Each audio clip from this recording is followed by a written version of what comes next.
Hello, listeners. This is Tom Ryan, and you're just in time for another edition of True Ghost Stories on Life Omni Radio, WLOR.net. You're at the right place at the right time if you want to hear some amazing ghost stories and paranormal experiences. So grab yourself a drink, tuck yourselves in, and get comfortable. But get ready to face your fears. We are True Ghost Stories, and we are calling out all ghosts. Come out, come out. Come out of your homes. Come out from wherever you may roam. Hello, listeners and chatters, and thank you for being here with us tonight. We at True Ghost Stories would like to add substance to our show, more questions, answers, stories, and research. The only way the world is going to know the truth about the paranormal is if we find the truth, and we're not alone. There are far too many witnesses out there with stories to tell, and it's our job to share them. True Ghost Stories approach is open-minded. We care not only about the living, but for the spiritual world as well.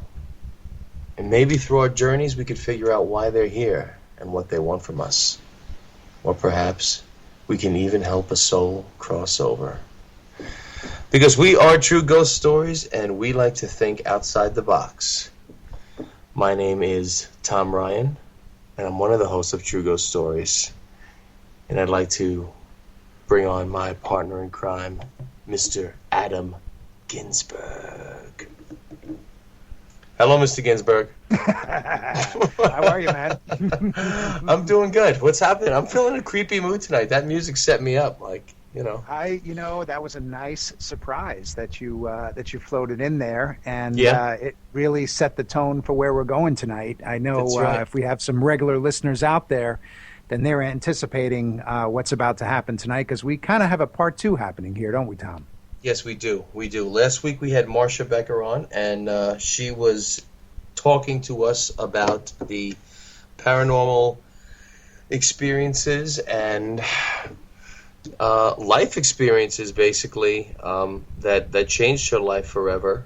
And then suddenly, like an apparition from nowhere, her husband Ed jumped on the line and put his 2 cents in, and we were intrigued. And so Mr. Edwin F. Becker is going to be joining us tonight and sharing his stories. And I just want to give credit where credit is due really quickly. The opening song was called Open Door, and that was by Jersey City police officer and good friend of mine, Andrew LeBruno, who was also in my film Faces. Anyway, that was his music. But let's get back to Edwin F. Becker and his experiences. He is on the line with us tonight. Ed, chime in. Good evening, Tom and Adam. How are you, Ed? Good. Ready for a program. Excellent. Well, last week we were on with your wife, and you did jump in. We were talking about, I guess, the basis for your book that now is going to be a second book, True Haunting. Why don't we kind of jump right in where we were, if you don't mind? This is True Ghost Stories, and I know we were kind of pushing you a little bit, but time was running out, and I think we were kind of getting to the meat and potatoes of some of the experiences that happened. Maybe you want to kind of refresh everyone real quick on the logistics and then jump in? Sure. We had the distinction of buying a haunted house back in 1970. At a time when there were no haunted houses, and you didn't have internet, and you didn't have all the things we have today. And aside from that, I was kind of immune to the feel, simply because I grew up in Chicago in a rather poor area, and I had bounced back and forth between my parents, who were separated. And in Chicago, or in any urban city, I've talked to people now in Brooklyn and other areas, other cities.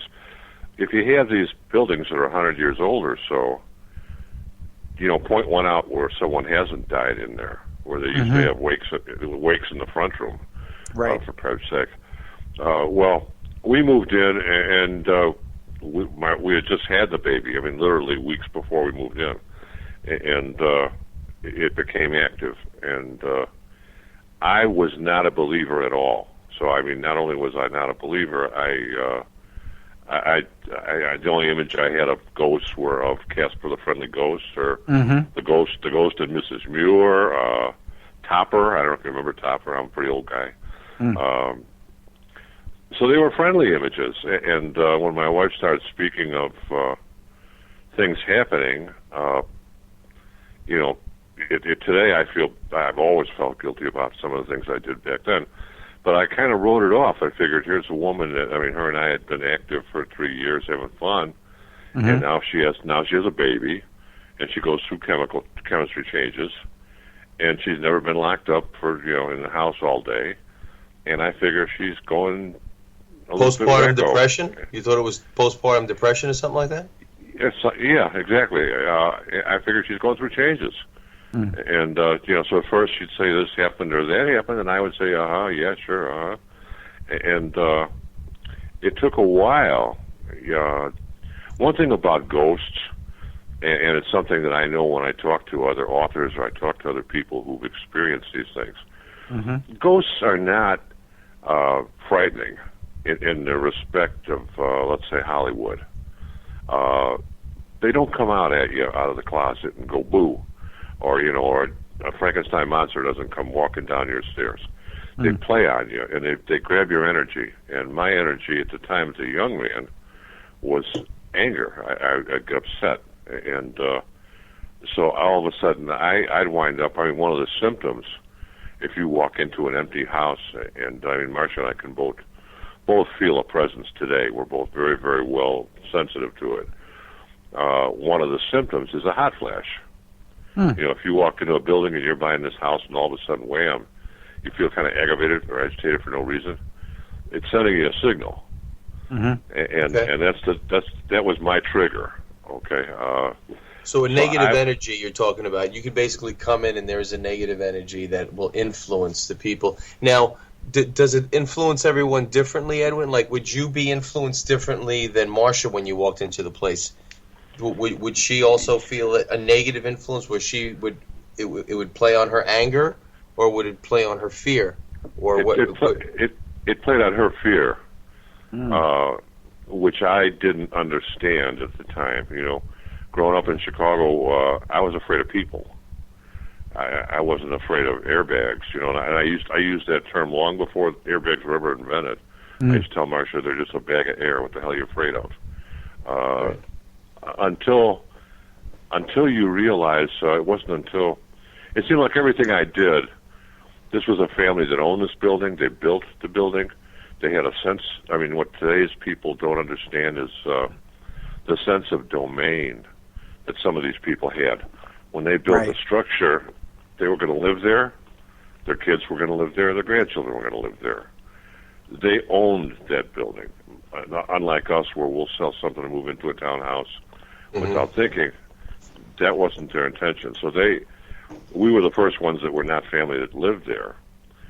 And the first thing I did was probably really tee them off, because we found that after I bought the place, the apartment where the fellow had passed away that we were going to inherit on the second floor was filled with rubble. It looked like it had been vandalized. And from what I understood, the family did vandalize it. They were looking for money and stuff.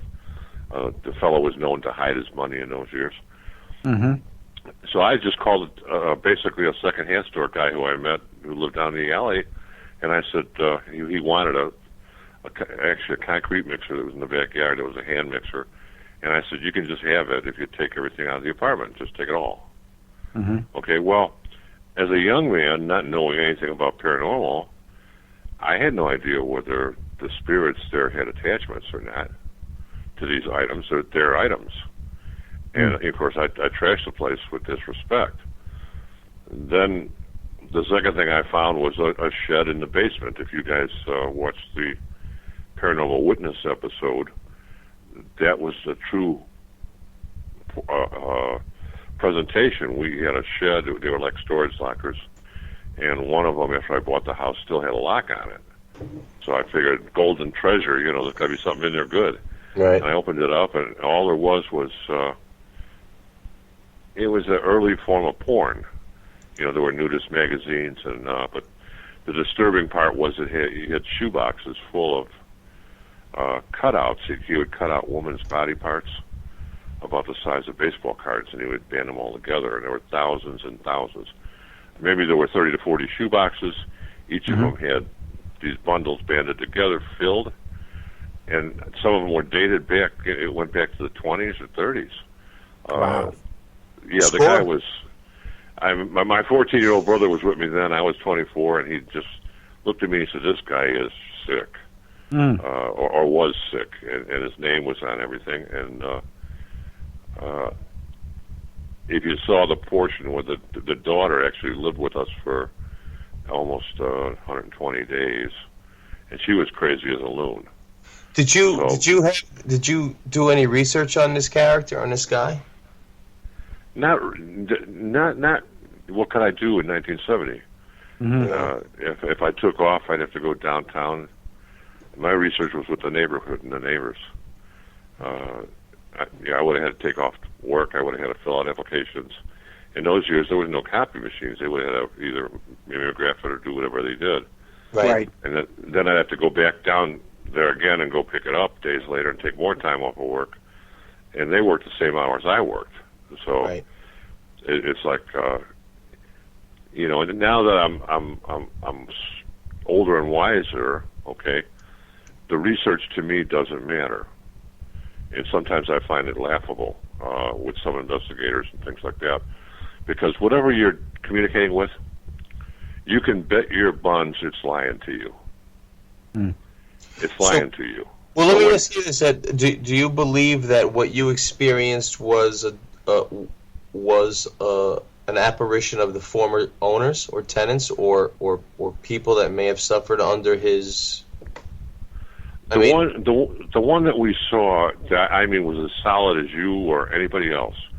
When I saw her a number of times, and I kept pointing her out to Marcia, and then she'd be gone when I go to the window to point her out. And finally, Marcia and I saw her at the exact same time in our hallway, and she was an old woman. And the only thing I played this back a million times in my head. She wore a woolen coat. It was black woolen coat. She had a button to the top. She had gray hair, pulled back as if it were in a bun. I don't think it would have been in a ponytail, but my assumption. Because we were at the top of the stairs and she was at the bottom, I couldn't see her shoes. So had I seen her shoes, which may have been laced, I would have been able to date her somewhere. But I couldn't see her shoes. And then she just went into the alcove and disappeared. Who do you think she was, Ed? Well, the psychic pointed out that it was the mother. But she didn't look that young. She looked older. If I had to guess, I would have dated her in the 1890s. But she could have been in the 1940s. I don't know, Okay.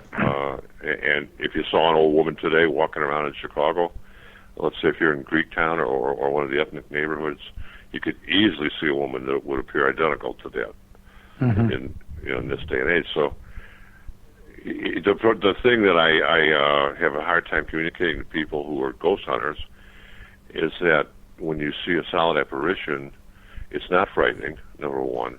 There'll be no flames or stuff that, no big sounds, massive sounds and crashes like in the movies.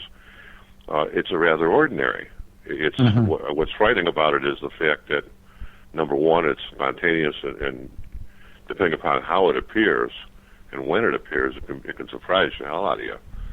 But when you find out it's not real, that becomes frightening. That is a bit of a scare because then you don't know, is it there? Is it watching? Like one thing I didn't have any feeling for as a young man because I just wanted to go into denial. But Marcia was touched, and after that, she was forever paranoid. Right. So she would only take her baths when I was home in the evening, leave the door of the bathroom open. Her whole behavior changed because of that. And as a young man, I didn't appreciate it, and honestly, I didn't want to hear it because it hurt me actually to know that I had to go to work and I had to leave my wife there and baby, and nothing I can do about it. That's where my anger actually. Well, I remember last week Marcia mentioned to us that, and you guys mentioned that she didn't tell you about a lot of things because You didn't believe her. Mm-hmm. No, you're right. I mean, there are certain things I addressed that I was able to, I considered them small victories. It would pull the plug out of the bathtub, and it would do it on a regular basis and wrap the plug and chain around the faucet, and it would waste our hot water. I couldn't take a bath. We had no shower, and so I tore out all the drain system and I put in one of those lever types, and I tightened it down to where it was hard to turn the lever, and that solved that. So when Marcia said, that was a problem, I said, I can fix it.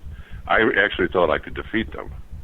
Yeah. And when the kitchen light flickered, I went and tore out the wiring and put in a whole new light and bulb, and for a short period of time, everything was fine, and I thought I had a victory until they started flickering again. And I came to realize eventually that I'm dealing with something that number one, I can't even estimate the amount of energy I'm dealing with. I don't know if they're watching me. I knew they were intelligent, Right. Because at one point I had a tape recorder, and we were hearing audible voices and sounds, and I wanted to record them. But every time I hit record, they would stop. So I knew that either they could either read my mind, or they were watching me. And they terrorized our dogs. I don't know if Marcia mentioned we lost 2 dogs actually. Right. And what I found out 42 years later, a strange thing happened when I created this book. I did not want to come out in the paranormal world. So I had had enough. In 1970, Marcia and I had been brutalized by the church, by our friends, by everybody they all told us to have your head examined. I mean, there was no Exorcist or Amityville or any of these other movies or any type of education whatsoever. You were just crazy, okay? And I had had enough. So when I wrote this 30 years ago, actually, the bones of this were written, my daughters passed it around and everybody read it. And eventually, with new technology, they said, Dad, publish it. Well, I gave this exact book to my daughter with her name on it. It said Catherine Higdon. And told her, go ahead and publish it if you want, but I don't want any part of it. You could say, as told to, from Edwin F. Becker, but I don't want to talk to anybody. I don't want any part of this world. Well, she didn't listen, all right? And not only that, the cover is my mock-up, the actual cover, because she knew if she gave it to the publisher and she altered the cover that they'd call me for approvals. So the next thing I knew, it was on the market with my name on it. And I was upset until I found out it was #1 in parapsychology. And then it was like, yeah, I mean, it just sat there. And I, to this day, I don't do book signings. I don't do appearances. Even paid appearances I don't do. Right. I won't do anything. The book sold itself. And it held #1 on Kindle for about a year, a little over a year. It held #1 in the UK for about 6 months. UK, that brought Paranormal Witness to us because they're in London.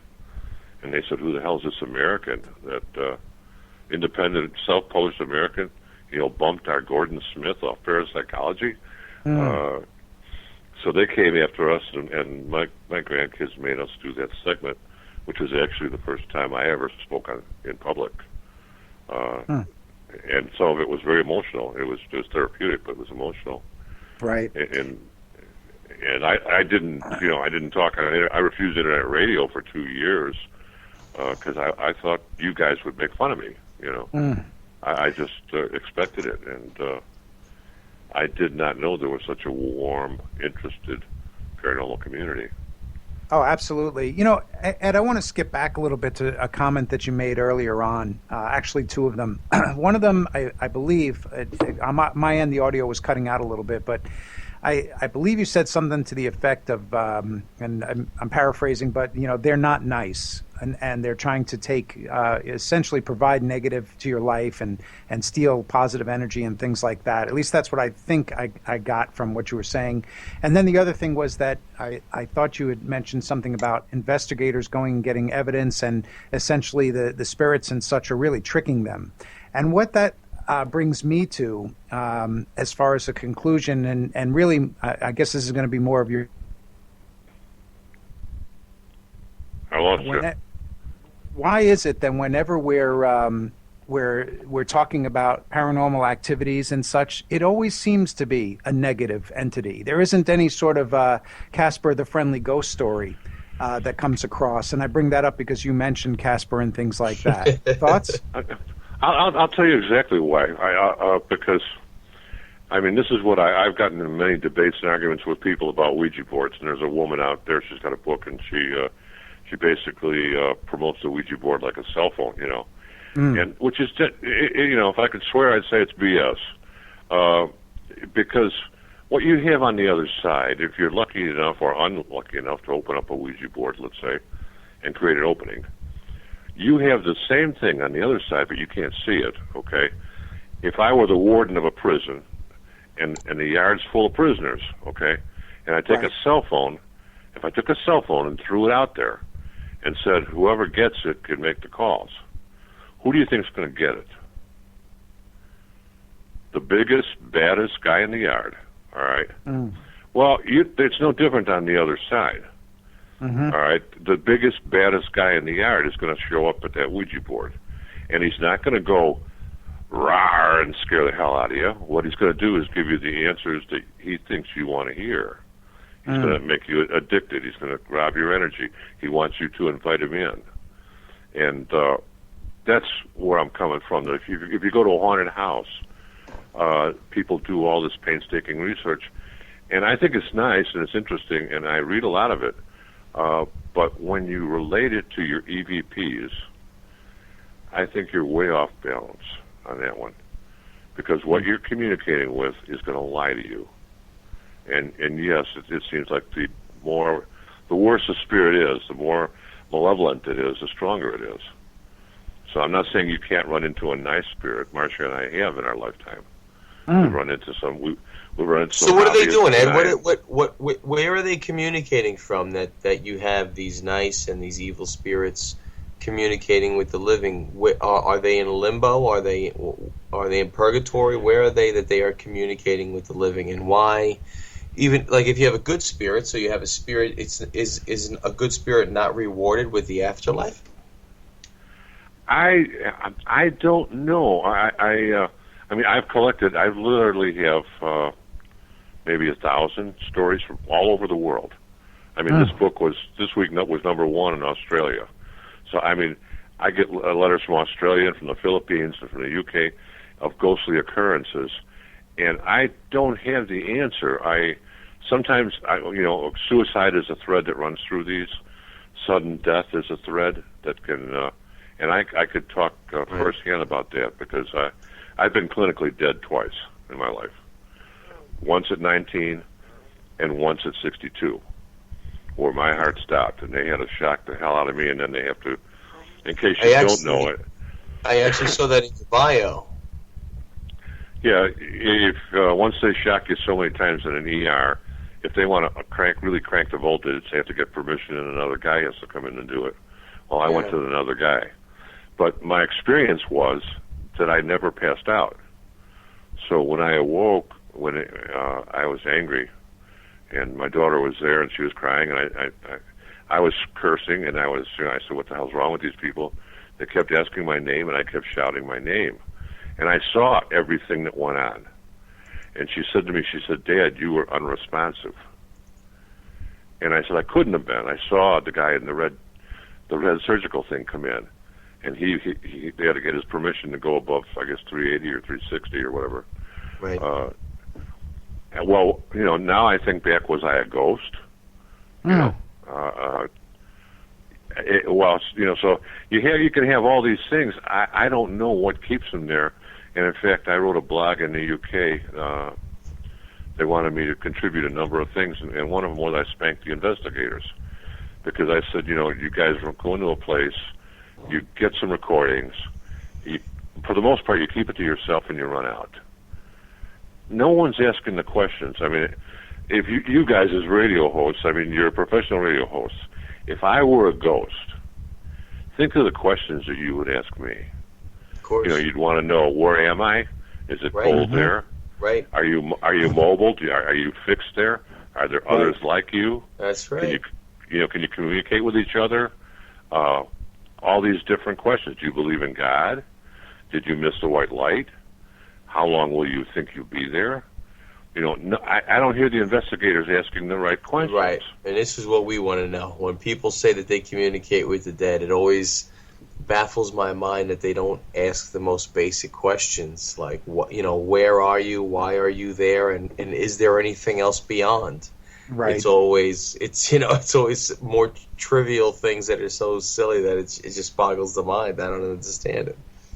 Yeah, it's always, if you're here, can you show us, or can you do something, or something like that, like a parlor trick. It's never, let's have some sort of a dialogue with the other side. Right. Exactly. I mean, you guys are spot on.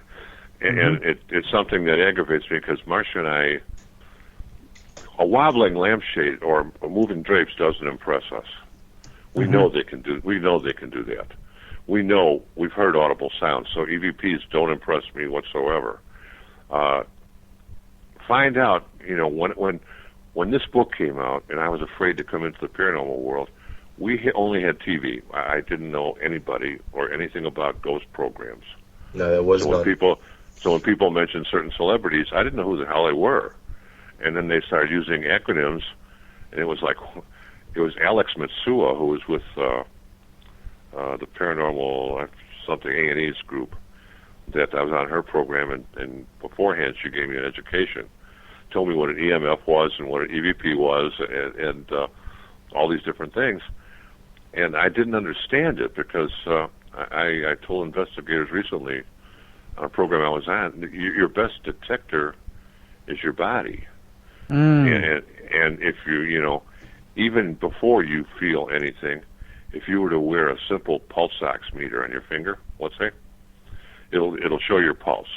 Now, assuming you're not a excited, thrill-seeking investigator that runs in the house and you're getting excited about seeing a ghost, but assuming you're a professional and you walk into a building, your fight or flight mechanism is going to be triggered if there's a spirit in there before you even feel it. So let's say if you walk in there and you've got a walking pulse of, let's say, 75, your flight or fight mechanism is going to kick your pulse up to 80, 90, 95 right away, and you won't feel it. Right. And that's your body telling you that there's something here.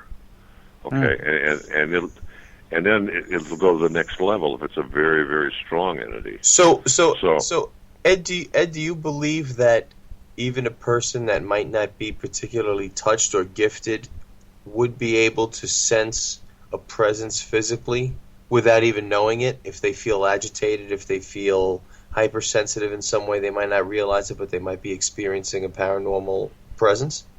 Oh, absolutely. They just don't know. Many times, probably, much like me at age 24, I didn't know how to interpret them. Right. I had lived in dank basements with my father, and I had lived in deserted old buildings, and had been a street kid, so much so that the state took me away from my parents, and I wound up 4 years in a Catholic institution. But I had experienced the goosebumps, and I had experienced ringing in my ears, and I experienced all these things, but they were normal when you're in that environment. Yeah, well, that's something I'd like to touch on a little bit, is that you bring that up, and if you don't mind, when you were a child and you were in that institution, do you think that somewhere subconsciously that maybe somehow you might be more prone to believing in the afterlife because of your religious upbringing, as far as being in that school for those years? I was brought up traditional Catholic, and I'm a fallen Catholic now. So I severed ties with organized religion actually at Campbell Street, because I tried to get the house blessed, and the priest, number one, they scared him off. So if you watch Paranormal Witness, they misrepresented a little bit, because it was a house party. It was my daughter's christening. We had about 14, 15 people there, and the priest lifted the holy water dispenser to start the blessing, and it crumpled, shattered, a brass dispenser. And shattered it didn't into make a pieces? Sound. Yeah, it didn't explode. It didn't make a big sound. He just raised his hand and boom, water and brass fell to the carpet. And he was attacked. Now, he knew he was attacked. We didn't. I didn't. Marcia had a suspicion, I think. She was maybe the only one that her and my one aunt did believe in the supernatural. So they may have had a suspicion. I certainly didn't. I was an altar boy, and I figured something went wrong. That utensil was probably broken already. Right. I rationalized everything for the first number of months we were there. But when I went to get the and he left right afterward, and you know, the spirits, when you do something like that, they became more active because we declared war on them. And then I went to the rectory to get the priest to come back and bless the building, and he refused. And I lost it as a young man, and I eventually he baited me. He knew how to play me like the radio. So he baited me and insulted me until finally I just, cursed a blue streak, and he kicked me out of the parish, told me not to go on the grounds. Why did he refuse? Did he sense something, or did he just not want to be involved in an exorcism or an investigation? Number one, I don't think they have any knowledge, or they didn't have then. It's one of the things Marcia and I laughed at when we watched the movie Annabelle. They went to the priest, and he was all understanding. It was like, that's a bunch of BS. Right. The priests were not understanding. They were afraid. They were in fear. And the Catholic religion doesn't teach you anything about. It wasn't until our dilemma that I realized, they'll teach you about demons and going to hell, but they don't talk about angels and visions and miraculous things. Yeah. They don't talk about ghosts. There's no G word in the Bible. Yeah. At least in the New Testament, the Catholic Bible. Right. There is none, and he didn't want to deal with it. He was, I believe, he was fearful. Okay. And left us on our own. Well, where did you go in 1970? Marcia, we were very lucky that Marcia somehow connected with Joseph DeLuise. He was a nationally known psychic. Yeah. And he attempted to get a Catholic priest, Father Joe Wood, who had a radio show, to help him, and Father Wood said no because the protocol would have taken months. Okay. So he said get someone else. He recommended an Anglican priest from UK, Reverend William Darrell Davis, and they decided they were going to try to cleanse the house. Now, what they did, it was 3.5 hours long, the ceremony. I'm probably going to release some recordings of things that were heard during the ceremony that were on the tape that we did not hear. Okay. So there's actually a voice that's on the tape that we didn't hear. But for 3.5 hours they tried it, and there was no formula like today for cleansings. And you had a psychic and an exorcist, which is like oil and water.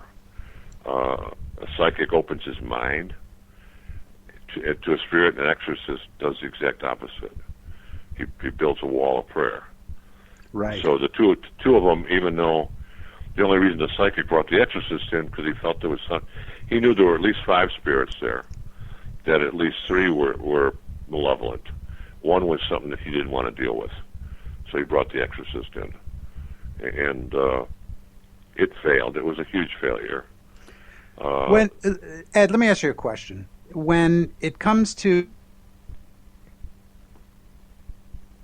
that has to feel almost unreal at that point. Adam, we lost you for a second there. Can you say that again? I said maybe I'm speaking from someone who's watched 30 years of horror movies and such, but bringing in an actual exorcist to take care of something almost in my mind would seem fantastical. Well, right. Today it would scare the hell out of you, okay? But in 1970, I didn't know what an exorcist was. Mm. There was no talk of exorcists, not on TV, not in the church, not anything. So when he brought in an exorcist, it was like, okay, he's an exorcist. I did not know what that implied, actually. Do you have to pay you these know, guys, Ed? Do you have to pay the priest to come as an exorcist? no, they did everything. That's Just the only reason. volunteers. Actually, that's the only reason that NBC footage exists, because when NBC contacted us, I refused. I didn't want to be on TV. I was a fledgling, coming up in the computer business, working in logic. I said, I'm going to have people pointing at me like I'm nuts, because everybody did. Everybody, Right. called us nuts. People asked me about disclosure. Did you have disclosure? There was no disclosure, and if I could have written on the house, this house is definitely haunted, and they would have carted me away, and the police probably would have gave me a ticket for defacing property. The neighbors would have gotten mad. There was no such thing, and so no, we were ignorant, and I was skeptical of everything these people did. Because we had two groups that Marcia was able to find. The first group were charlatans. They were just charlatans. They were laughable. And the second group, they were serious. And were these from were these local clergy, or did you bring people from farther away? Or when you say that you found the first group was laughable and well, they were local charlatans or ghost hunters or right, the equivalent of fortune tellers or something like that. And there was one woman within the group that I believe was gifted in that she could sense, because she got a few things right as far as location and gender of what we thought we were dealing with. The second group, he was just a nationally known psychic resident in Chicago, and had a book written about him by author Tom Valentine. And Marcia somehow located their office, called them, and they sent people out to investigate us in the building and verify what was there. And when he got all the facts, he said, "Yeah, I'll get involved in this, and I'll help you." And my book is dedicated to the man. In fact, I just finished writing a foreword for a woman who's writing a book about Joseph DeLuise. So I had the honor of writing the foreword for that book. But he never asked us for a penny. Afterward, him and I became like buddies. That was actually my next question. Did you stay in contact after? Yeah, I went on the Jack Eigen show with him. I don't know if you know who Jack Eigen was, but he was Howard Stern light of the 70s. He was a skeptical, kind of a hard-hitting, edgy guy. Right. And Joe and I stayed friends, and he kind of clung to us a little bit because he felt guilty. He knew it didn't work. He bless his heart, he changed my behavior because my behavior was very bad. If you watch Paranormal Witness, the thing with the door, I did that as a performance. So once I was able to find out I could tie that door closed, and that I named him Ben, and when Ben couldn't open it, he'd vibrate the door, and then I'd start calling him names, and Marcia would start crying, and she'd say, stop that, and I'd say, he's nothing but an airbag, I had no idea what energy I was dealing with or what they could do, and so you were essentially goading, and without realizing it, you were teasing and goading and setting yourself up. Big time, and I was affected by a rage that I didn't even recognize. I mean, in True Haunting 2, for the first time in 45 years, I interviewed my wife and said, "Tell me about your day." And I learned all kinds of stuff. I learned that when my sister was there, that she taught my nephews, one of my nephews, how to read and write, because my sister would drop the kids off. I never knew that. And then she reminded me. She said, "You were so angry all the time." She said, "You broke your guitar." And then she reminded me that, I had a guitar that I had when I was a teenager that I treasured. I was a professional musician for a number of years, which is how I met Marcia, traveling through Tulsa. But I had a guitar that I treasured, and I flew into a rage one day there, and I just broke the neck right off of it. So you're saying, Ed, that when you were interviewing Marcia, she was telling you stories about things that had happened during the early years of your relationship that you completely forgot about because you were affected by the presence in the house?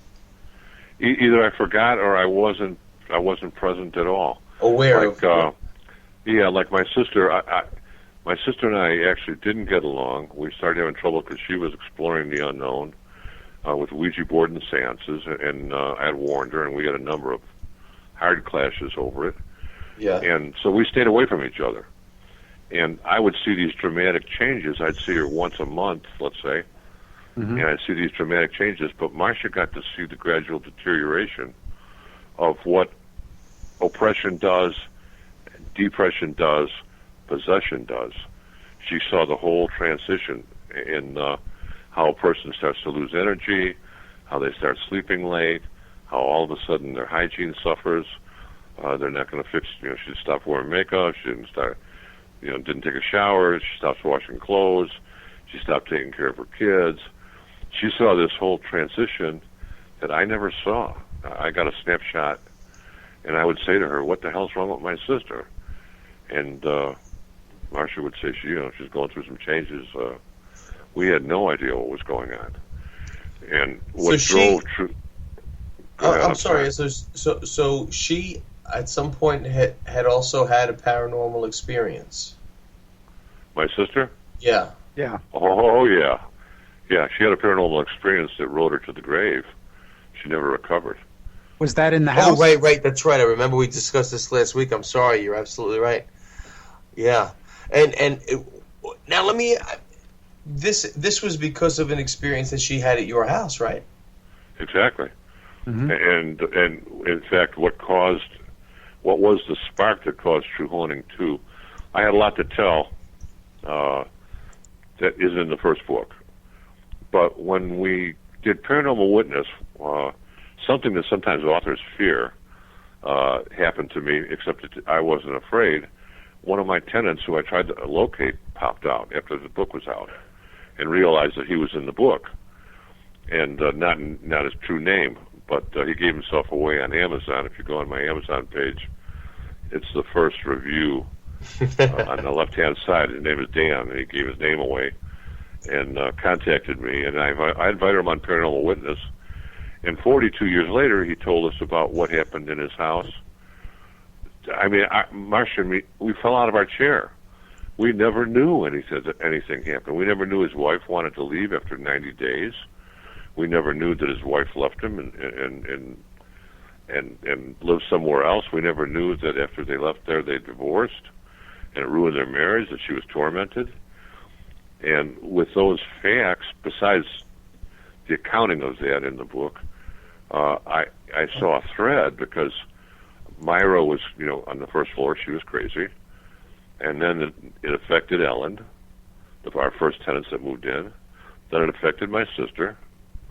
And then there was a story I left off. I didn't feel it added to True Haunting, which was my final tenant, Mrs. Scott. It affected every woman on the first floor.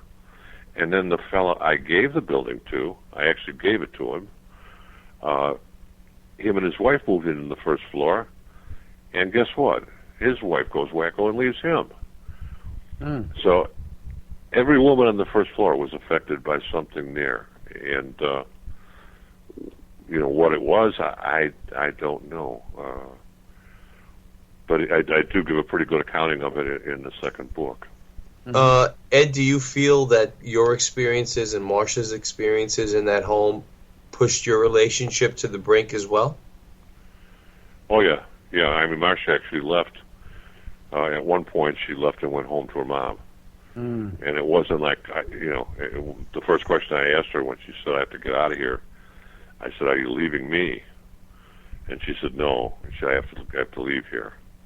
And she went home to Tulsa and left me there with the ghosts. Marcia, you owe me, when I start thinking about it. Yeah. But it was a week, because we're going on our 49th anniversary, and we can both say, under a lie detector or a Bible, that was the weakest point in our marriage right there. It almost broke us. Ed, I have a question for you. You've mentioned the word tormented this week, and you mentioned it last week as well when you described some of the things that were going on with your sister and I guess some of the other women. Can you give us an example I mean, I really, I almost want to visualize what that could mean. Some sort of something you saw or something that they said or explained? One of the things my sister explained to my wife was that she cultivated with a Ouija board and seances. She cultivated a certain spirit we call Henry in the book, and at first she was amused. You know, it was almost like she felt a sense of celebrity because she could make him perform, much like I could make him shake the door. But then Henry started visiting her in her dreams, and she started hearing his voice during the daytime talking in her head, I guess, not out loud. And pretty soon she couldn't get rid of him, and he was there all the time. And he would play her piano. He'd play, I think she said 3 notes or 2 notes. And 2 o'clock in the morning, they'd hear dun dun dun dun dun dun. And this is her and her. Yeah, this her and her husband would hear this. Yeah, and he was. I'll never know his story, but my little brother stayed overnight there, and he, after one night, he said, "I'm never coming in this building again," and I mean, it scared the heck out of him, and some of the activity, and what Dan White told me, 42. When he lives there, I treated him. I had in my whole life, whenever I have to do something and I need advice, I go to the person. I find the person most successful at whatever it is my endeavor is. And I knew a guy who owned apartment buildings, and he gave me advice. He said, never get close to your tenants, because you can't ever evict your friends, and that may happen someday. So I didn't know anything until 42 years later, and then Dan sat us down and told us all these things that went on, which kind of paralleled what my sister was experiencing. And it's something we just never knew. We never knew the level of activity. And then we both laughed because he had a dog that also was terrorized. It only lasted 4 days. A pedigree Afghan, a huge dog. And we had 2 dogs, and one dog was with us some months. And that was actually one of the... I was never stricken by fear, because of ignorance, I think. But the one thing that did scare me was I knew animals, and our dog and cat were bothered, and we had a number of occurrences, and one night the dog jumped on the bed. It was probably 1 o'clock in the morning, and she was like a wolf. She was a shepherd Alaskan mix, and she had her neck down, so her back was bristled, baring her teeth and growling and looking at our bedroom door. And dogs are smart, and I got a little Shih Tzu, and she can send somebody out in the yard. She'll start barking, and I know someone's in the yard somewhere. So I knew this dog is seeing something, and I knew whatever it was seeing, this was a dog that if I was in the woods and a bear popped out, she'd get between me and the bear. No, without. But right. Now she's coming to me. Now she's coming to me for protection. Right. Yeah. And the thought of what. Now, fortunately, Wes Craven and these writers and Stephen King and that didn't exist yet, so I had no images to imagine what was there, other than I could imagine a skeleton or the Halloween costumes of the day. But it was like, what could be so horrible that this dog. And the dog ran away shortly after that. She jumped the back fence and was gone. But when animals sense it, and animals they can see these things. And most 90% are benign. So 90% of the ghosts we encounter are benign. It's the other 10% that you kind of have to worry about. And I want to ask you. I want to ask you really quickly, because we're going to have to wrap pretty soon. But I want to ask you, since your experience in that home, have you had any other run-ins with the paranormal or any more experiences since you've left? And has Marcia or I know you say you spoke to your former tenants. Have they had any more experiences? Is it ongoing? Is it because of your initial experience 40 some odd years ago? Boy, that's a half an hour answer. Yes, we have had, Marcia and I have had a number of experiences, and none of them horrific, none of them frightening, but we have had experiences. Our friends sometimes use us as, as their own type of gauge. If they're going to buy a house, my friend will call me and say, Ed, will you, Marcia, do a walkthrough? Wow. And, yeah, I'll tell you a great funny story. It's a true story. In my book, the person who helped me move in, my best friend is blind. He was blind in Vietnam, and so he's a lifelong friend. All right, and some years ago, about 5 years ago, he's buying a house, and he said, "Ed, will you and Marcia do a walkthrough?"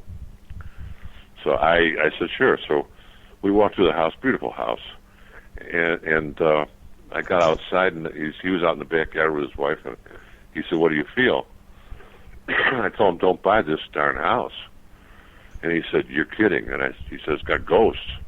And I said, "There's no ghosts." I said, "You can't see it." And I said, "Have your wife look straight up." And he was under one of those huge power lines that goes across your state. Right across the top of his house. So I said, "You don't have any ghosts." I said, "But you're sure going to get something from this." So he didn't buy that house. But Marcia and I can sense it. We, in looking for the house, I had a heart attack in Branson, and I found out that their hospital was like a third world hospital. So I had to move to Springfield. It was recommended. And in looking for a house, we saw the perfect house. I mean, it was Art Deco. It had the carport garage by the side door and the 3-car back garage. It was really a neat house. And we went inside. We thought it was perfect. She went one way, I went the other. 5 minutes later, we met in the middle, and we said, "Let's get out of here." We could just feel this huge, strong entity. We couldn't tell if it's good or bad, but usually when they're real strong, they're not good. Yeah. So when you can feel it, they're really not good. They're sending, right. They're telling you, this is my domain. Ed, so, now, not to cut you off, but now it's your time to tell our audience how they can find out more about you and get their hands on the previous book as well as the new one coming out. True Haunting, yes, 1 and 2. How do we get them? Well, True Haunting is on Amazon, Barnes & Noble, and and some select bookstores. Any type of ebooks, Google and all that. I broke the ebook record with the self-publisher that I'm with, which, people say best-selling author because Amazon has all these categories. Haunted houses that are 1 level, haunted houses that are 2 levels. And you get to be a number 1 and you say, well, I'm a best-selling. I get angry at that because when I became a best-selling author is when my publisher called me and said, out of 96,000 books, yours is now at the top. You broke our ebook record. You did this, you did that. They forget that best-selling, the word selling is like the biggest part of it. But Barnes & Noble or Amazon, and the new book will be the same. I had to actually switch publishers because of I don't like people making changes in nonfiction work. Right. So when I released the second book, my publisher had been bought out by a couple traditional publishers, and they basically told me, quote unquote, up the chill factor. And I told them what they could go up, and I switched publishers. But True Haunting 2 will also be Barnes and Noble. People buy them. I don't promote. I've never spent a dime advertising. I believe people will be very pleased. I hope it's well received. But I am the laziest author you'll ever meet. Yeah. Well, I'll tell you what. www.edwinbecker.com, www.truehaunting.com. And there's a whole lot there. A whole lot there. And excellent. I take great pride.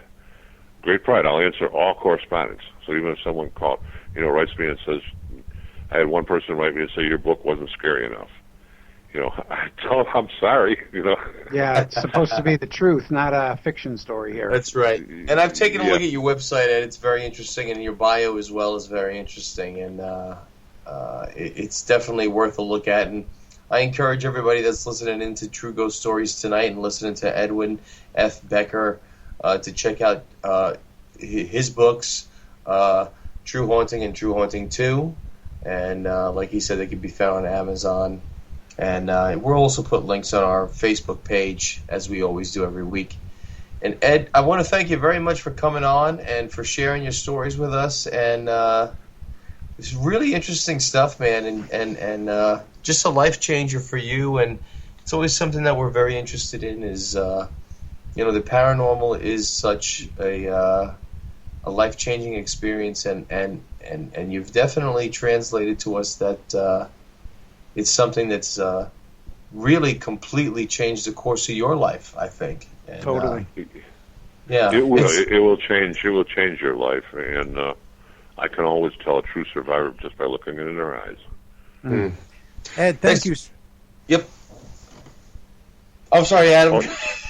You're welcome. You guys, thank you for inviting me on, and thanks, Sherry. Sherry's the hardest working woman in the paranormal, I think. She is. I really appreciate you guys. Thank you. You're very welcome. Thanks for coming on. Bye-bye. Bye-bye. Great stuff, Tom. Yeah, right?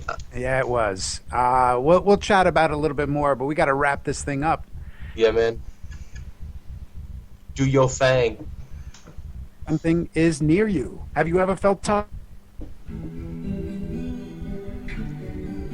You have vivid dreams of dead loved ones. Do you see shadow people? What are they? Who are they? An angel or a demon? Or just someone reaching out?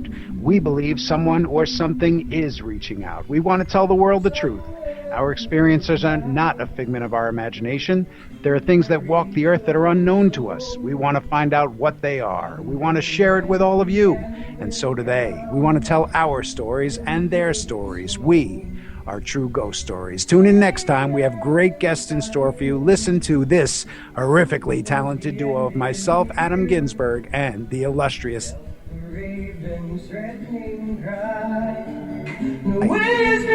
Happy Ghost Hunting. Happy Ghost Hunting. Didn't take the easy path down this road of life. Done his share of losing faith, but nothing else looked right. Time that catches up with you, if only in your dreams. Wake up with a coin in hand and hear the ravens scream. Hear the shadows of the night. You can run, you can hide. Hear the shadows of the night. You can lose your life.